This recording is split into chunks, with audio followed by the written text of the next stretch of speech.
Good morning everyone, কী অবস্থা সবার?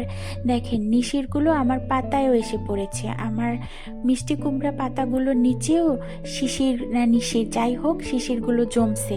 কত সুন্দর লাগতেছে ধরতে, আর চারপাশটা এত ঠান্ডা, মানে বের হয়ে থাকা যাচ্ছিল না। পরে নামাজ পড়ে আমি বেশ কিছু সময় অপেক্ষা করলাম, তারপরে সকালের আলো যখন ফুটলো তখন আমি চা বানাতে গেলাম। আমি আমার মর্নিং টিটা বানিয়ে নিলাম।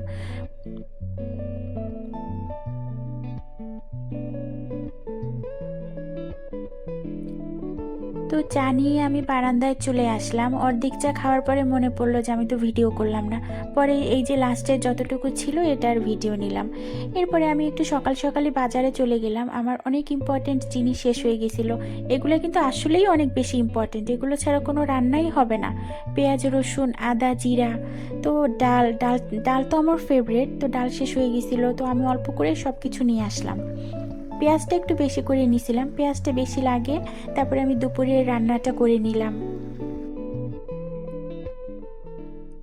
এটা হচ্ছে শুক্রবার দিনের ব্লগ। তো আমি বেগুন ভাজি করেছিলাম, আর হচ্ছে ওই যে ফলি মাছটা আলু দিয়ে একদম ভুনা ভুনা করে ফেলেছিলাম। ওইটা হচ্ছে আমার অনেক ফেভারিট একটা খাবার। এই যে দেখেন মাখো মাখো করে রান্না করা, আমার অনেক বেশি পছন্দের একটা খাবার এটা। ফলি মাছটা অনেক বেশি কাটা থাকে, বাট আমার খুব পছন্দ এটা।